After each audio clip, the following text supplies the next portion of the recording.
శ్రీకృష్ణుడు నివసించిన ద్వారకా నగరం గురించి మీకు తెలుసా? ఒకప్పుడు భారతదేశ పశ్చిమ తీరంలో ఉన్న అద్భుతమైన నగరం. ఈ నగరం శ్రీకృష్ణుడి రాజధానిగా ప్రసిద్ధి చెందింది. ఈ నగరం చాలా శక్తివంతంగా, సంపన్నంగా ఉండేది. యాదవ జాతికి రాజధానిగా ఉండేది. ద్వారకాకు రాజుగా శ్రీకృష్ణుడు అద్భుతంగా పాలన సాగించారు. శ్రీకృష్ణుడు, బలరాముడు యాదవులతో కలిసి కంసుడిని చంపేశాక కంసుడి మామ జరాసంధుడు అనేకసార్లు మధురపై దాడి చేశాడు. జరాసంధుడి నుండి ప్రజలకు రక్షించడానికి శ్రీకృష్ణుడు మధుర నుంచి గుజరాత్ తీరానికి వెళ్ళాలని నిర్ణయించుకున్నాడు. అక్కడ శ్రీకృష్ణుడు విశ్వకర్మ సహాయంతో కేవలం ఒక రోజులో అందమైన, అద్భుతమైన నగరాన్ని నిర్మించారు. శ్రీకృష్ణుడు ఇక్కడ నివసించినంత కాలం ద్వారకా రాజ్యం చాలా శాంతిగా, శ్రేయస్సుతో ఉండేది.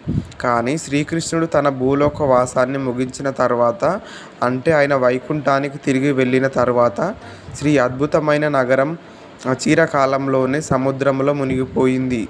యాదవులతో ఒకరికొకరు యుద్ధాలు చేసుకొని తమను తాము నాశనం చేసుకున్నారు. ఆ తర్వాత ద్వారకా నగరం సముద్రంలో కలిసిపోయింది.